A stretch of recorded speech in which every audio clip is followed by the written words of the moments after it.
你能不能给某些观众个建议啊？就是例如说，有一些人他是信某个宗教，但是他们的宗教的规定就是不能是同性恋，但是他又是同性恋，那这时候怎么办啊？这时候怎么办？就可能他家庭是非常虔诚的什么教啊，就对同性恋很排斥。今天如果你在一间公司上班，那公司的老板反对同性恋，然后偏偏你又是一个同性恋，那你应该做的是什么？换公司不会？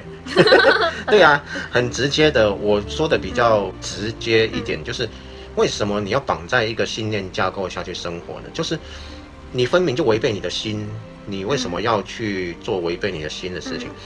我们人活在世界上，就是用自己的灵魂，然后灵魂用信念来体验这个世界。不过就这样子，你用什么信念都可以。但是当你违背自己的心，然后你的信念、你的状态明明就不是这样，你的灵魂状态不是这样，然后你就一直用信念强迫自己要这样，那处于一种很痛苦的状态，其实是没必要的。宗教有那么多，你为什么一定要信这个宗教呢？那信念有这么多，你为什么一定要符合这个信念而存活？对啊，对啊。在这种情况下，我是觉得说，如果你跟家人的想法是相违背的，我觉得还是要跟着你的心去走，而不是按照家人的说法。因为最重要是自己的心，最重要是爱，不是外面社会或者某一些教义给你的束缚。对啊，对啊，对啊。对啊，那些东西其实跟我们的灵魂本质一点关系都没有。如果我们一切都基于爱去出发的，我觉得不需要被绑住。这个就有关，就有些人会说，要孝顺，要听长辈的话。有关这个呢，我们会再找一集来分享一下。其实宗教是这样，我今天信奉哪一个宗教都可以，也就是我接受了哪一些信念系统作为我生存的一个准则。我接受这个宗教，接受那个宗教，那每个宗教都不一样，表现出不一样。但是呢，跟我们探讨我们自己的灵魂本质，跟我们提升我们的灵性，其实是两回事，不要把它混为一谈。今天你不是加入了佛教，或者加入了基督教，或加入什么教，然后你就能够变成一个解脱的人。对啊，跟教没关系啊，你还是要真正的深入你内在，然后你真正的让自己从所有信念系统里面解脱出来，才是真正的解脱。你只要有被信念系统绑住，不管是任何一套，你就会被绑住。你要自己从内在去解脱，不是宗教能让你解脱。我想这个也跟就像学校一样啊，有些人可能会想说，如果我读名校，我可能就会变成名人。但是读名校跟变成名人是两回事啊。你读名校，你如果都没有做些什么的话，你读名校不一定是名人啊。对啊。在我们这个世界然后就对啊，你说的没错，那个宗教跟像佛教跟佛法是两回事。那我就在那边有领悟到一些我能受益的部分，吸收到一些我能受益的部分。不过我并不是很认同全部这样，因为他们说的就让我感觉好像是一定要有师父，一定要跟着他，没有他不行。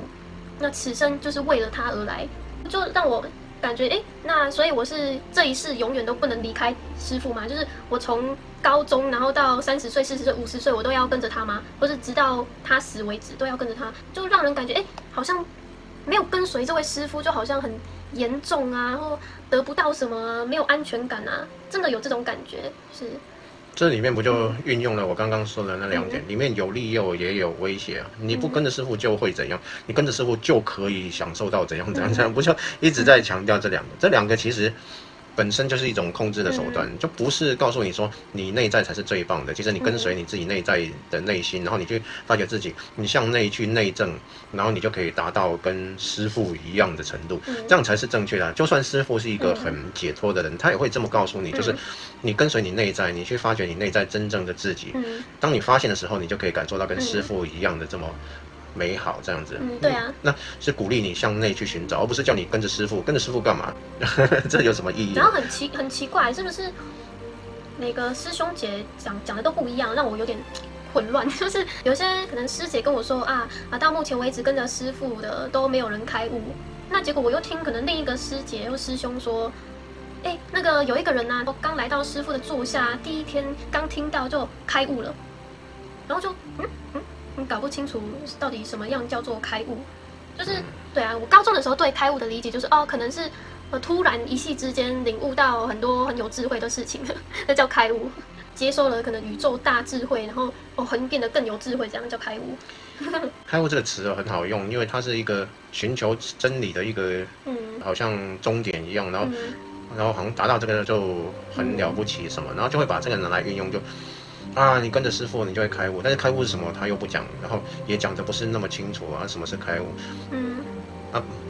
像我们影片就你完全不用跟着什么师傅什么，我们直接就讲开悟到底是什么东西，然后如何才能开悟，然后直接就原本的，然后跟大家说，然后大家只要自己去按照自己的意愿，然后去寻找，然后自己去探寻，完全不用跟随什么人就是就算跟随什么我拜很虔诚的拜什么，那些都有点像一种偶像崇拜，对不对啊？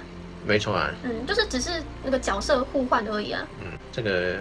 讲到宗教，真的就会有很多的问题，因为宗教它毕竟是一个，都是一些团体，然后里面聚集了很多人，聚集的人呢就会有人的问题嘛，然后就会有一群人，就产生一些在社会上的力量，人越多，然后就会产生越大的力量，那这个力量就可以左右很多事情，就会被拿来运用什么。其实很多事情到最后面就变成一个团体的团务这样，那跟个人真正解脱变成扯不上关系了，就变成他就变成一群人在做着一些事，然后但是这一群人又没有人真正的解脱，然后就变成说在运作一些社会，原本是在社会上运作一些结构，然后跳到宗教运作一群人的一个结构，其实变大同小异，对于解脱来说并没有什么帮助这样。但是也不一定是所有宗教都是这样吧。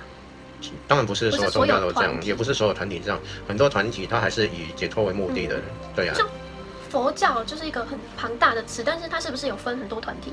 非常多，非常多，对啊，各立山头，有些人会仇视宗教，就觉得所有宗教都是假的都。其实宗教很多，它问题不在宗教，是在人。对啊，像佛法本身一点问题都没有佛法是一个解脱的钥匙，只是古代语言适不适合在现在用，稍微要变通一下，它才会变成一把很棒的钥匙，只是这样子。那不是佛法有问题，但是如果变成人的组织，可能就有一些问题产生了。像现在新时代有很多人会说，有些宗教都是假的宗教都是一种奴役的制度什么什么的，但是实际上却很多人不懂。例如说佛教就是跟佛法不一样的，哪里不一样？哪里不一样？一个是团体，然后一个是解脱的方法。解脱的方法谁都可以学，然后谁都可以探究，然后按照解脱的方法然后来解脱。然后你以这些解脱的方法为成立了一个团体，那这个团体本身的运作又没有人看到，真的有人因为这样的解脱，然后也很少。甚至很少跟解脱相关的这些作为等等，这些都有。但是当然还是有很多是以这个解脱的方法为主，然后去集合起来，去一起探讨、一起修炼解脱的方法，这些也有。就不是每一个团体都那么按照原来的这个法去存在的这样。对啦，是这样的。对啊。但是也不一定所有团体都是偏离轨道的。没错很多都还是有在轨道上面，所以不需要对以偏概全啦。但是我们在一个宗教里面，刚刚我说了一个我觉得很重要的准则，就是这个宗教是让你去从现象、从信念里面解脱出来的，还是让你越来越束缚的？这个会非常的明显。如果是束缚那个，你就很自然的应该离开。因为它并不能让你成长。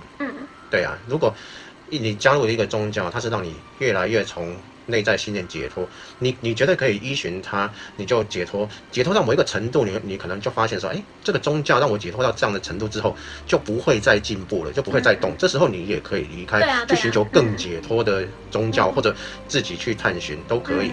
就是这个非常的明显，也非常明确，把你束缚住的，你马上就可以离开了。